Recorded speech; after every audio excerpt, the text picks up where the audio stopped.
Banyak pria dan wanita menulis kepada saya melalui surat, atau berkata langsung saat mulakat, kami tengah menunggu anak yang belum lahir. Doakanlah baginya. Atau mereka bertanya, dengan doa apa kami mendoakan bagi anak-anak yang belum lahir, atau doa apa yang hendaknya kami panjatkan untuk tarbiyat anak-anak kami, yang telah melewati masa kanak-kanak dan memasuki masa remaja dan masa dewasa. Terkadang, para orang tua meminta petunjuk, bagaimana cara mendidik anak-anak mereka supaya mereka tetap kokoh di jalan yang benar, melakukan kebaikan-kebaikan dan amal-amal saleh. Dengan karunia Allah, sebagian besar jemaat memikirkan hal ini, dan mereka berfokus pada bagaimana caranya melakukan tarbiyat kepada anak-anak mereka. Ini adalah rahmat dan pertolongan Allah Ta'ala yang luar biasa kepada kita para Ahmadi. Yaitu dikarenakan kita telah mengimani Hadrat Masih Maud alaihi salam, maka kita mempunyai pemikiran hasanah kebaikan di dunia bagi anak-anak kita. Pada masa ini, ketika hasrat-hasrat duniawi telah meliputi setiap orang, kita tidak hanya khawatir mengenai kesejahteraan duniawi anak-anak kita, namun kita juga berjuang untuk peduli mengenai peningkatan keimanan mereka. Sebagaimana Allah Ta'ala juga mengaruniai kita, umat muslim dengan syarat umat muslim, menaruh perhatian terhadap hal itu dan mengamalkannya, bahwa ada pedoman-pedoman yang jelas dalam Al-Quran, tentang doa-doa dan cara-cara pelatihan akhlak, bagi anak-anak di tiap tingkatan yang dilalui mereka. Bahkan sejak mereka belum lahir ke dunia, tanggung jawab para orang tua untuk memperhatikannya. Al-Quran mengajarkan doa-doa untuk tujuan ini. Jika kita tetap terus memohon dengan doa-doa ini, dan melazimkan diri dengan cara-cara ini, dalam memberikan tarbiyat pada anak-anak kita, maka itu memungkinkan kita menghasilkan keturunan yang saleh di masa mendatang. Tidak diragukan lagi, bahwa tarbiyat pada anak-anak, bukanlah hal yang mudah. Terutama pada masa ini, yang di setiap harinya kita menghadapi daya pikat dan daya tarik di berbagai tikungan, yang diciptakan setan untuk menggoda kita dengan berbagai macam cara. Itu adalah pekerjaan yang sulit. Namun, ketika Allah Ta'ala mengajari kita dengan doa-doa dan cara-cara tarbiyat, maka itu ialah demi menyelamatkan jiwa-jiwa kita, dan anak-anak kita dari serangan-serangan setan. Jika memang kita mau, tapi, itu ialah perkara yang mengharuskan doa yang berkelanjutan, permohonan pertolongan kepada Allah Ta'ala, usaha dan upaya serius, artinya perjuangan yang terus-menerus. Mukmin hakiki atau orang beriman sejati, memang diharapkan dengan terikat kepada Allah Ta'ala, dia harus menyelamatkan dirinya sendiri dan juga anak-anaknya dari serangan gencar setan, bukannya menyerah pada keputusasaan dan perasaan-perasaan negatif saat ketakutan. Telah tampak di depan saya, beberapa hari ini contoh mengerikan pemikiran negatif. Ketika seseorang menulis surat kepada saya sebagai berikut, terdapat persaingan ketat di dunia ini dalam mengumpulkan harta benda. Pelanggaran susila giat dilakukan, hingga mencapai puncaknya sebagaimana muncul berbagai jenis obat-obatan narkotika dan penyalahgunaannya. Keadaan kebobrokan moral secara umum bertambah di masyarakat. Atas hal itu, saya berpikiran untuk menikah, tapi lebih baik untuk tidak mempunyai anak setelahnya. Ini pandangan pesimistik dan putus asa yang ekstrim. Hal ini sama saja dengan mengakui kekalahan dari setan dan menerima setan sebagai sumber kekuatan akhir. Seolah-olah Allah Ta'ala tidak memiliki kekuatan nauzubillah untuk menyelamatkan kita dan anak-anak kita dari serangan gencar setan, tak peduli berapa banyak jerih upaya yang telah kita lakukan dan doa yang kita panjatkan. Dengan kata lain, ini seperti memberikan kebebasan penuh kepada setan dan para pengikutnya, yang mengarah pada pemusnahan dan pembasmian keturunan orang-orang beriman selangkah demi selangkah. Dengan pemikiran itu berarti orang-orang beriman ingin tidak berketurunan lagi. Hal ini tidak boleh terjadi. Karena itu, pemikiran seperti ini sangat berbahaya dan mengecewakan. Pemikiran seperti ini tidak layak bagi para pengikut Hadrat Masih Maud alaihi salam. Pemikiran seperti itu merendahkan seluruh kemampuan dan kekuatan kita sendiri.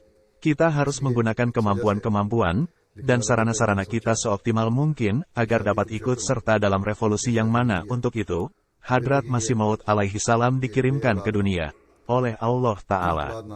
Kita juga harus memasukkan semangat ini kepada anak keturunan kita. Kita pasti membesarkan anak-anak kita dengan tarbiyat yang baik, dan kita harus berdoa untuk tujuan-tujuan kita. Sehingga meskipun segala kekotoran dan ketidaksenonohan tersebar di dunia, kita tidak akan membiarkan setan menang, insya Allah. Kita harus berusaha keras untuk menegakkan kerajaan Tuhan di bumi ini. Karena itu, tidak ada alasan untuk berkecil hati, melainkan kita harus bertindak laku, sesuai dengan jalan yang telah ditentukan oleh Allah Ta'ala dengan tekad yang bulat. Seperti yang telah saya sebutkan, Allah Ta'ala telah mengajarkan kita doa-doa dalam Al-Quran, agar dikaruniai rezeki berupa keturunan yang saleh dan berbudi luhur. Di suatu tempat dalam Al-Quran, di dalam surah Ali Imran ayat 39, terdapat doa yang diajarkan kepada Hadrat Zakaria alaihi salam. Robi habli mil ladunka zuriyatan toyibah, inaka samiut dua, wahai Rabbku, karuniakanlah hamba anak keturunan yang saleh dari Engkau. Sesungguhnya, Engkau maha pendengar doa-doa. Allah Ta'ala telah mengajarkan doa ini dan berfirman, Aku maha mendengar doa-doa.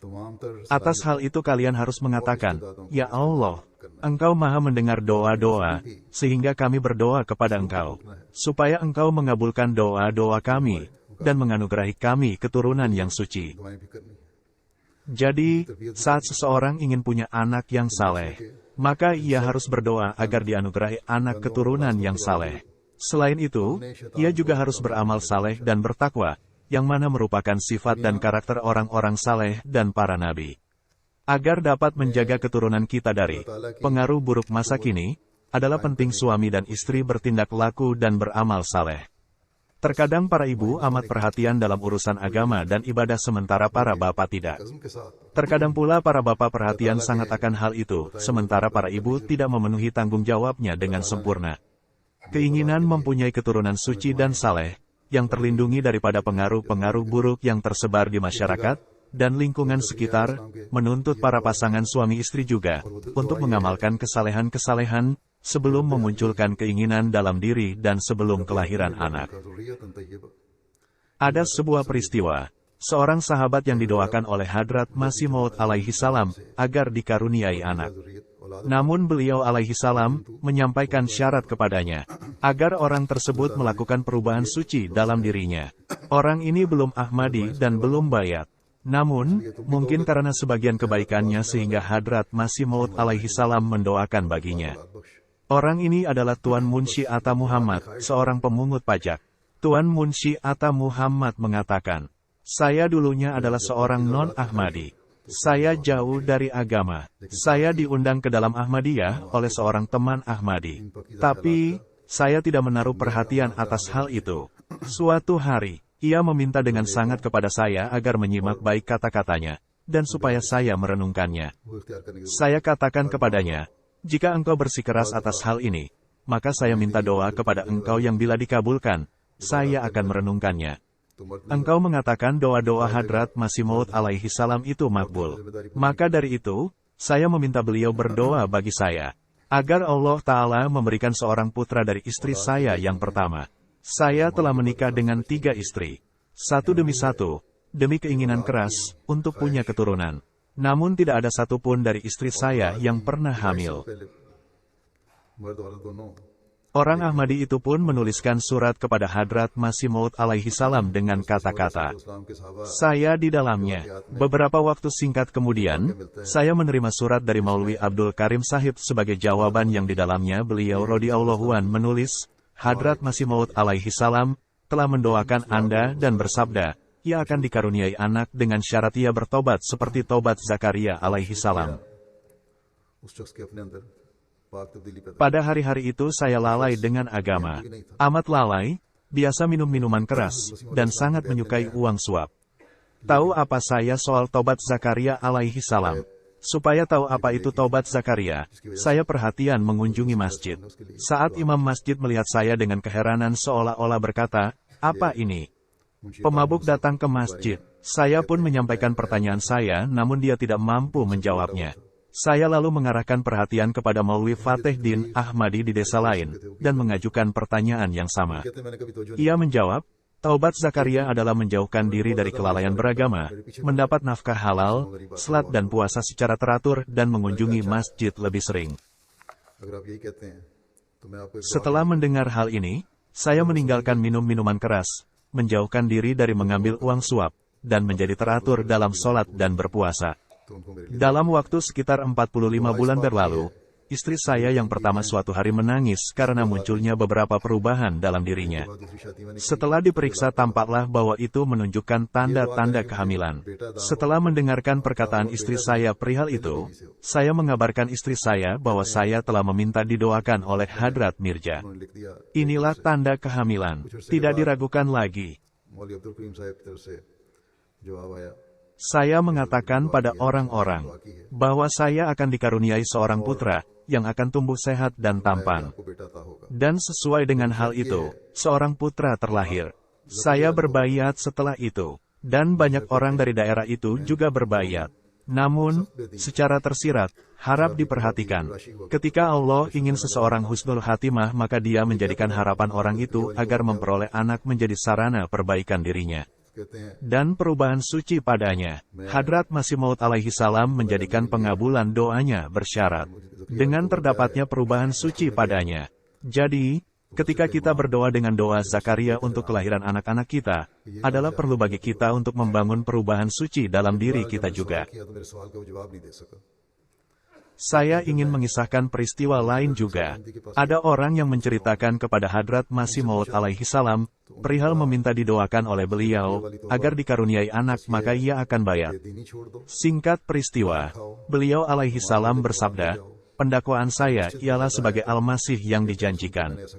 Saya tidak pernah mengumumkan bahwa saya diutus sebagai sarana bagi umat manusia agar dikaruniai anak. Situasi dan kondisi orang itu amat berbeda dengan kondisi Tuan Atta Muhammad.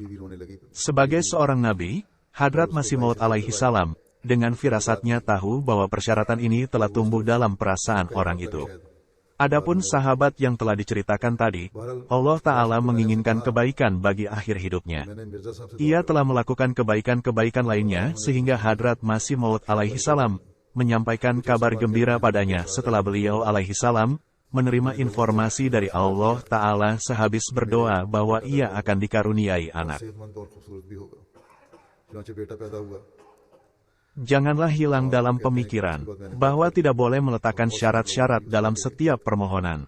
Bukan hal yang benar untuk menjadikan pembayatan bergabung dengan Ahmadiyah dengan syarat-syarat doa-doa pribadi dikabulkan. Sebagian orang menulis surat kepada saya, jika saya berhasil memperoleh sesuatu dan bisa begini dan begitu, maka saya akan bergabung dengan jemaat. Menaruh persyaratan untuk bergabung dengan jemaat bukanlah termasuk menerima dengan keimanan. Malahan hal itu seperti memaksakan kepada Allah Ta'ala untuk menerima persyaratan-persyaratan kita. Allah Ta'ala tidaklah menyediakan petunjuk kepada seseorang, karena terpaksa demi memenuhi syarat-syarat orang itu. Kitalah yang memerlukan untuk mengikuti petunjuknya, sementara itu, Dia tidak memerlukan kita sama sekali. Namun demikian, seperti yang telah saya sebutkan, ketika kita berdoa kepada Allah untuk mengaruniai kita anak-anak, kita juga harus membangun perubahan suci di dalam diri kita sendiri. Doa Nabi Zakaria kita temukan dalam Al-Quran, Surat Al-Anbiya. Robi latazarni fardau wa anta khairul waritsin. Ya Tuhanku, janganlah engkau membiarkan aku hidup seorang diri dan engkaulah pewaris yang paling baik. Dalam doa ini, Allah Ta'ala telah menyifatkan dirinya sebagai pewaris terbaik. Jelas dari doa ini bahwa seseorang berdoa untuk diberikan keturunan. Janganlah hanya untuk menjadi pewaris mereka dalam duniawi saja. Tidak demikian, melainkan doa agar dikaruniai Allah Ta'ala pewaris yang mengutamakan keimanan mereka di atas duniawi dan anak-anak. Jelas bahwa, tidaklah berdoa dengan doa ini, kecuali mereka sendiri yang mengutamakan agama di atas duniawi. Bagaimana mungkin seorang yang terlibat mendalam, dalam hal-hal materi berdoa supaya pewarisnya ialah orang-orang saleh?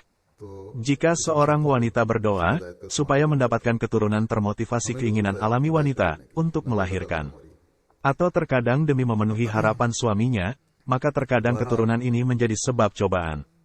Keinginan untuk memiliki anak adalah keinginan yang sah, namun di atas hal itu, seseorang juga harus berdoa bagi pewaris yang saleh. Hadrat Masih Maud alaihi salam dalam satu tempat bersabda, bahwa hendaknya tidak menginginkan anak-anak sebagai pewaris.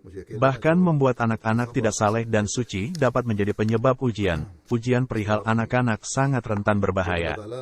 Jika anak-anak itu saleh, maka seseorang tidak akan menghadapi hal mencemaskan.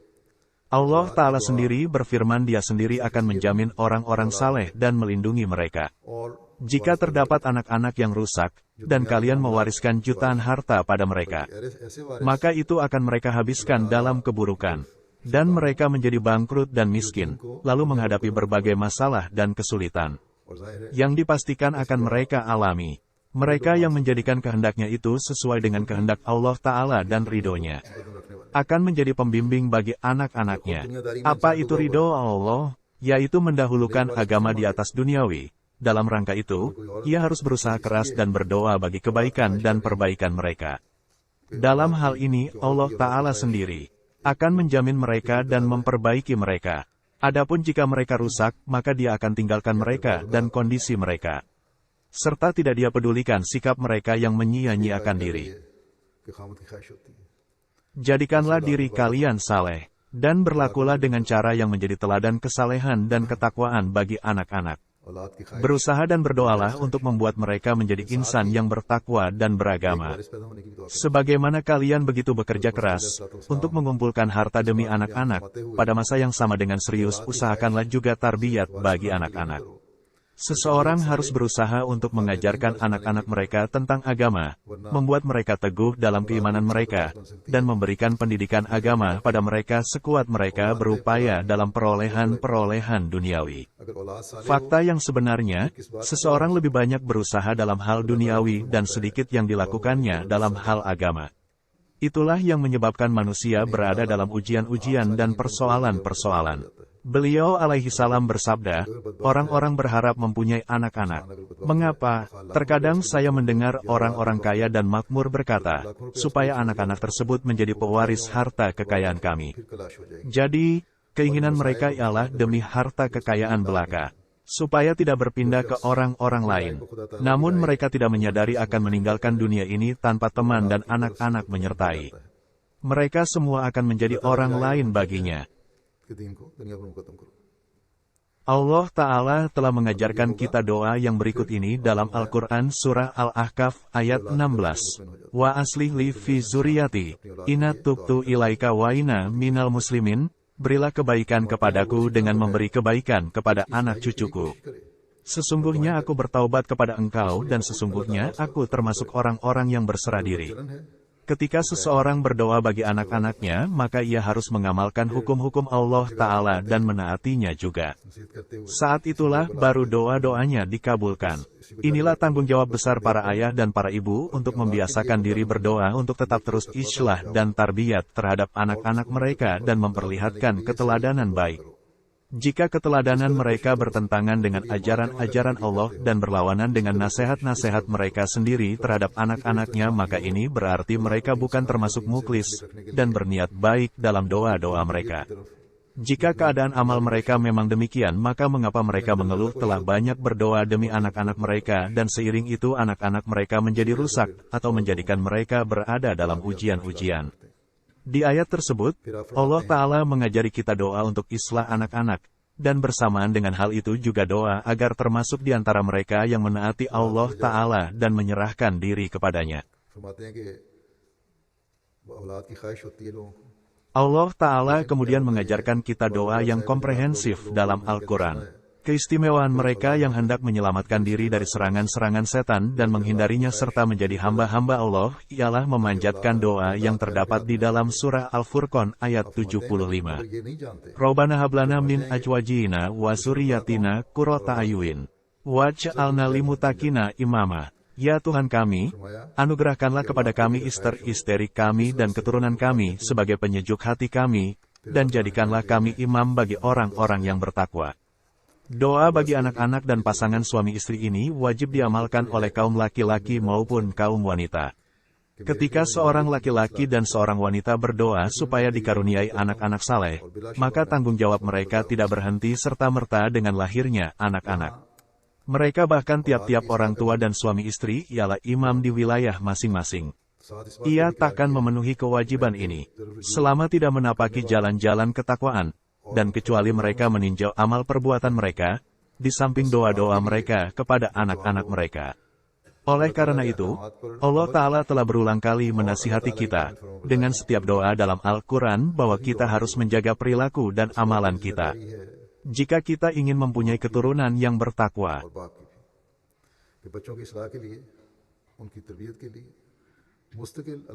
Hadrat Masih Maud alaihi salam menguraikan ayat ini secara rinci di suatu tempat.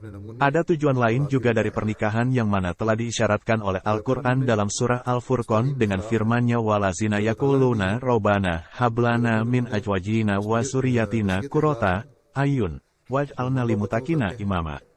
Artinya, orang-orang yang beriman ialah mereka yang berdoa, ya Tuhan kami, anugerahilah kami penyejuk hati terkait istri-istri kami dan anak keturunan kami, dan jadikanlah para istri kami dan anak keturunan kami sebagai orang-orang yang bertakwa.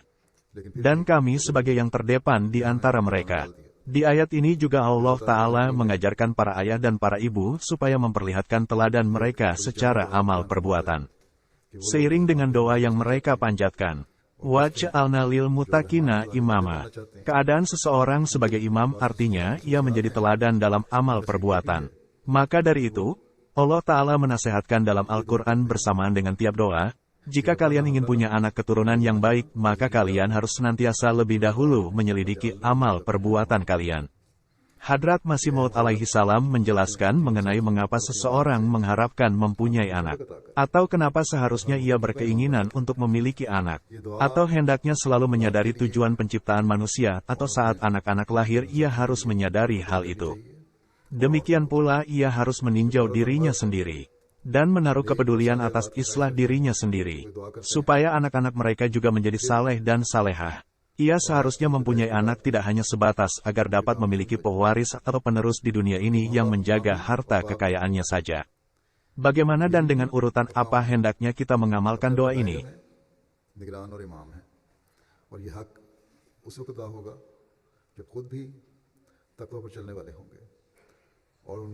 Hadrat Masih Maud alaihi salam menjelaskan secara rinci tiap hal ini. Seseorang hendaknya berpikir mengapa ia ingin punya anak. Hendaknya ia tidak bersikeras dalam keinginan alaminya, seperti kehausan dan kelaparan. Tetapi, ketika ia melebihi batasan tertentu dalam keinginannya ini, maka mau tak mau, ia harus melakukan islah perbaikan dirinya. Tuhan telah menciptakan manusia supaya mereka menyembahnya, sebagaimana firman-Nya, "Wama khalaqtu jinna wal insa illa liya'budu." Dan tidaklah kuciptakan jin dan manusia selain untuk beribadah kepadaku. Surah Adz-Dzariyat 57. Namun, jika seseorang tidak menjadi mukmin, tidak mengabdikan dirinya dalam penghambaan kepada Allah, tidak memenuhi tujuan sesungguhnya penciptaannya, tidak menunaikan kewajiban ibadah secara sempurna, bahkan hidup dalam kefasikan dan kejahatan serta melakukan dosa demi dosa, maka bagaimana hasil dari keinginan mempunyai anak dari seorang laki-laki yang semacam itu? Dengan begini berarti ia akan meninggalkan pengganti lain yang seperti dirinya yang melakukan dosa-dosa. Apakah ia telah membatasi diri sendiri dalam hal ini hingga ia mengharapkan anak-anak juga? Selama keinginan untuk memperoleh keturunan tidak bertujuan supaya anak-anaknya menjadi saleh, bertakwa, setia kepada Allah dan menjadi pengkhidmat agamanya, maka sama sekali merupakan hal yang sia-sia. Bahkan merupakan sebuah corak kemaksiatan. Dan daripada menyebutnya al-baqiyatus sholihat, yakni keturunan yang saleh, akan lebih tepat menyebutnya al-baqiyatus sayyiat, yakni generasi atau keturunan yang buruk, yakni bukan keturunan yang baik, tetapi keturunan yang buruk. Jika ada orang yang mengatakan menginginkan keturunan saleh, takut akan Allah dan menjadi pengkhidmat agama, maka ucapannya ini pun hanya semacam sebuah pendakwaan belaka selama ia tidak memperbaiki diri sendiri. Jika ia sendiri hidup dalam kefasikan dan dosa, lalu mengatakan ingin mendapat keturunan yang saleh dan mutaki, maka ia dusta atas pernyataannya.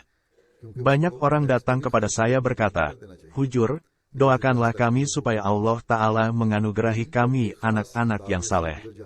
Ketika saya menanya mereka soal keteraturan mereka dalam menjalankan sholat-sholat, mereka berkata, "Kami tengah mencoba melaksanakan semua sholat." Orang-orang yang tidak sholat, bahkan hingga sholat-sholat yang wajib, maka bagaimana mungkin ia mencapai usaha tertinggi kebaikan lainnya? Hadrat Masih Maud alaihi salam melanjutkan, sebelum adanya keinginan memperoleh keturunan yang saleh dan mutaki, Perlu terlebih dahulu melakukan islah pada diri sendiri, baru keinginannya seperti itu akan berdampak positif.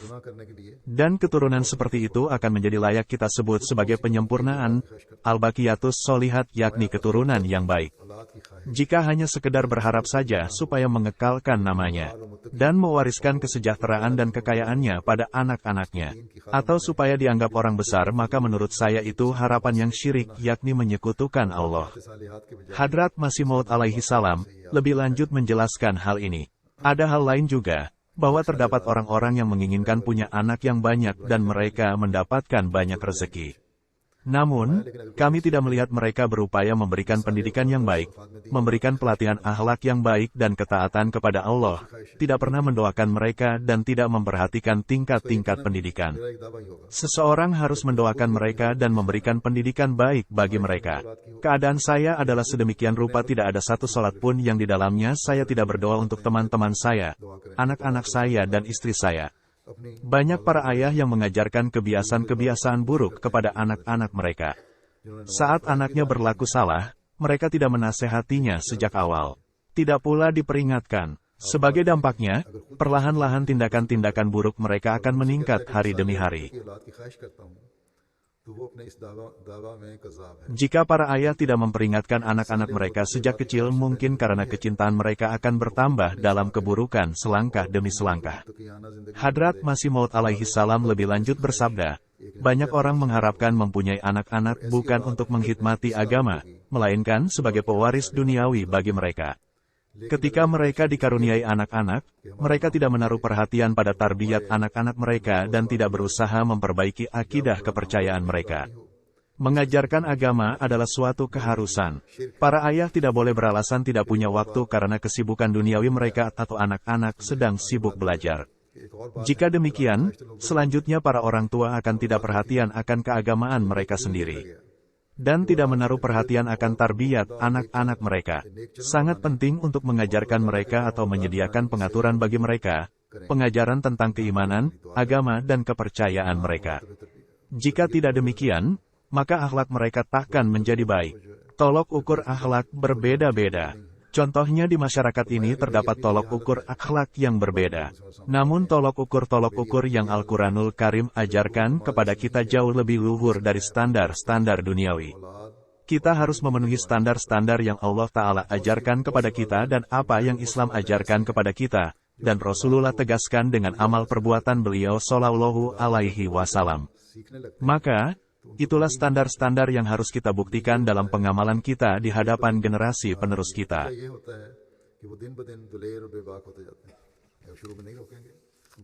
Hadrat Masih Maud alaihi salam lebih lanjut bersabda, iman seseorang tidak akan dapat benar, selama ia tidak menghargai hubungan kekeluargaan. Jika ia sendiri lemah dalam hal itu, maka bagaimana dapat diharapkan darinya pokok-pokok kebaikan besar lainnya? Allah Ta'ala dalam Al-Quran telah menyebutkan perihal harapan terhadap anak-anak. Robana hablana min ajwajina wa suriyatina waj'alna lil mutakina imama. Ya Tuhan kami, anugerahilah kami penyejuk hati terkait istri-istri kami dan anak keturunan kami, dan jadikanlah para istri kami dan anak keturunan kami sebagai orang-orang yang bertakwa dan kami sebagai yang terdepan di antara mereka. Hal ini hanya mungkin terjadi ketika mereka para orang tua itu sendiri tidak menjalani hidup yang penuh dosa maupun kefasikan. Namun, mereka menjalani hidup seperti para hamba Tuhan Ar-Rahman yang Maha Pengasih. Mereka mengutamakan Tuhan di atas segala hal. Selanjutnya, dan jadikanlah kami imam bagi orang-orang yang bertakwa. Jika anak keturunan seseorang itu saleh-saleh dan bertakwa semua, maka tentulah orang tersebut adalah imam bagi mereka. Oleh karena itu, doa ini juga mengandung doa agar menjadi seorang yang bertakwa. Itu artinya seseorang berdoa agar dirinya menjadi orang yang bertakwa dan berdoa agar Allah Ta'ala membuat anak keturunannya berjalan di jalan ketakwaan juga. Kemudian, beliau alaihi salam bersabda, seseorang harus mendidik anak-anaknya dengan dorongan kasih sayang, dan itu bukan demi menjadikan mereka pewarisnya, melainkan menjadi khadim bagi agama yang dimulai dari titik pokok.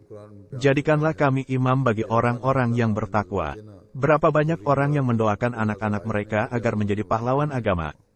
Tidak ragu lagi, mereka yang melakukan itu jumlahnya amat kecil. Sebagian besar lagi lalai sepenuhnya sebab yang mendorong mereka berusaha untuk mempunyai anak. Banyak dari mereka yang ingin menjadikan anak-anak mereka hanya sebagai pewaris mereka saja. Tidak ada tujuan lain. Keinginan besar mereka ialah bagaimana agar harta kekayaan mereka tidak berpindah ke lawan mereka. Namun, ingatlah keagamaan mereka akan rusak sepenuhnya dengan jalan-jalan ini. Wajibkanlah bagi kalian keinginan mempunyai anak supaya mereka menjadi para penghikmat agama.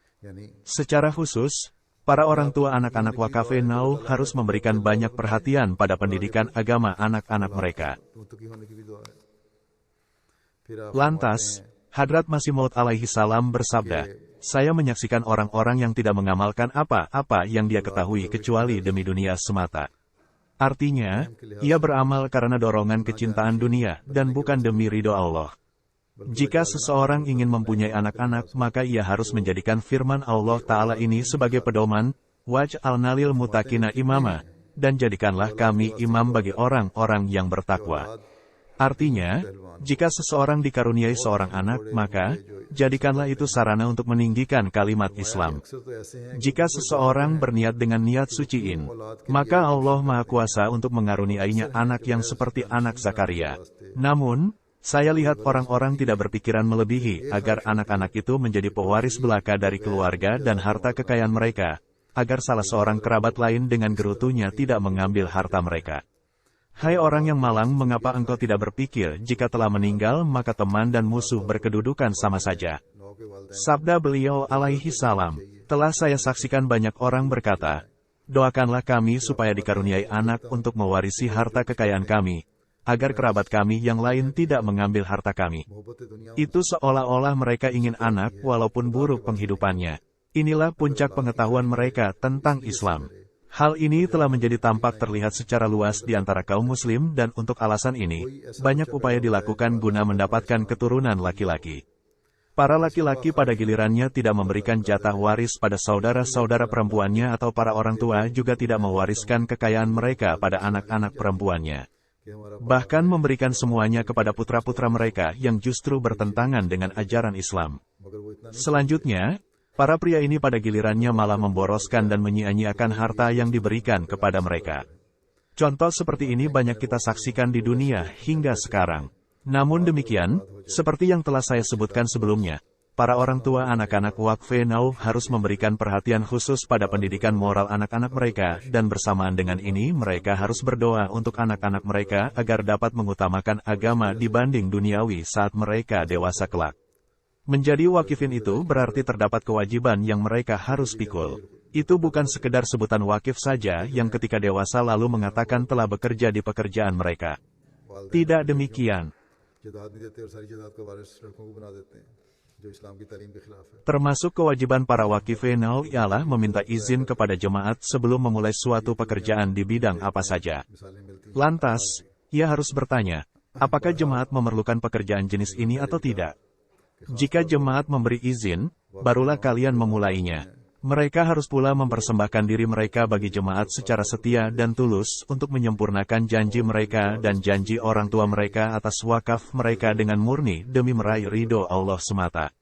Suatu keharusan bahwa seseorang mengharap mempunyai anak-anak seiring dengan doa-doa dan pemikiran dikaruniai anak-anak yang mengutamakan keimanan dibanding semua tujuan duniawi mereka, melanjutkan kemuliaan orang tua dan kakek nenek mereka serta keluarga.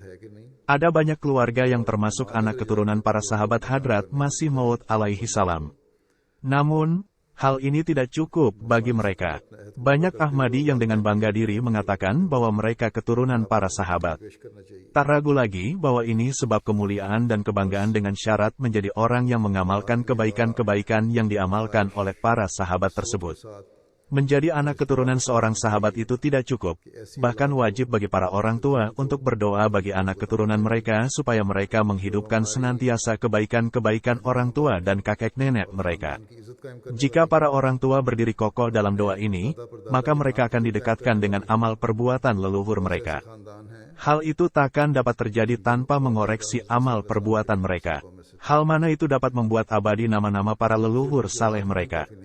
Para orang tua wajib mengoreksi amal perbuatan mereka. Begitu pula mereka harus berdoa bagi anak keturunan mereka hingga nafas terakhir dari hidupnya, supaya mereka termasuk ke dalam golongan yang mengembangkan sifat-sifat suci dan saleh. Hadrat Masih Maud alaihi salam bersabda, pertolongan Tuhan turun hanya kepada orang-orang yang unggul dalam amal saleh dan tidak stagnan berada pada satu tempat, yakni tetap bertumbuh dalam amal salehnya. Inilah orang-orang yang memiliki husnul khatimah, yakni akhir yang sejahtera. Agar seseorang dapat menerima akhir yang baik, Hadrat Masih Maud alaihi salam bersabda, seseorang harus berdoa secara terus-menerus untuk dirinya sendiri, juga untuk istri dan anak-anaknya. Kemudian, Hadrat Masih Maud alaihi salam memberikan para orang tua nasihat, lakukanlah amal perbuatan yang menjadi contoh terbaik bagi anak-anak kalian. Ini adalah tanggung jawab dari para orang tua. Hadrat Masih Maud alaihi salam lebih lanjut menerangkan dengan bersabda, karena itu, suatu keharusan untuk terlebih dahulu mereformasi mengubah diri sendiri. Jika kalian menjadi orang yang saleh dan bertakwa terlebih dahulu, dan jika Allah telah ridho, senang atas kalian, maka terdapat harapan pasti bahwa Allah Ta'ala juga akan selalu menunjukkan kebajikan pada anak keturunan kalian.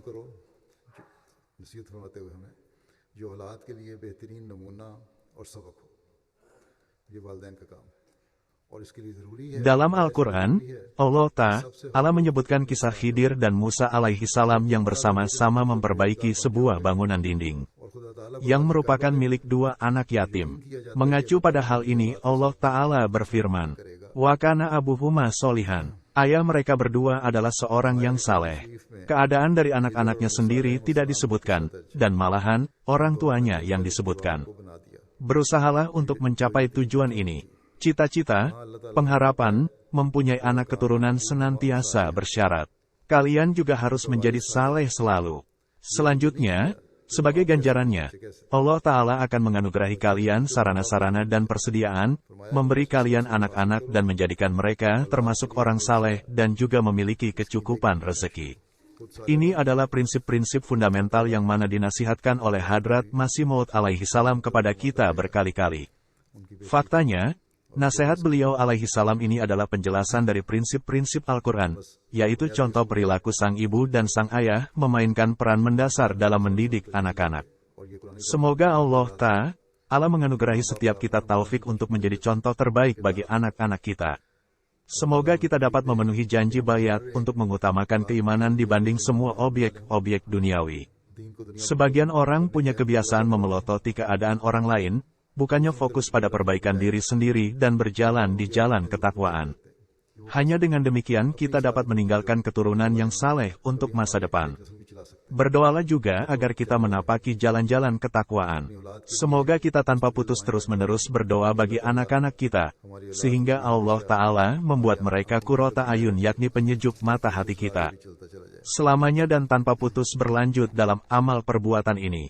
Amin.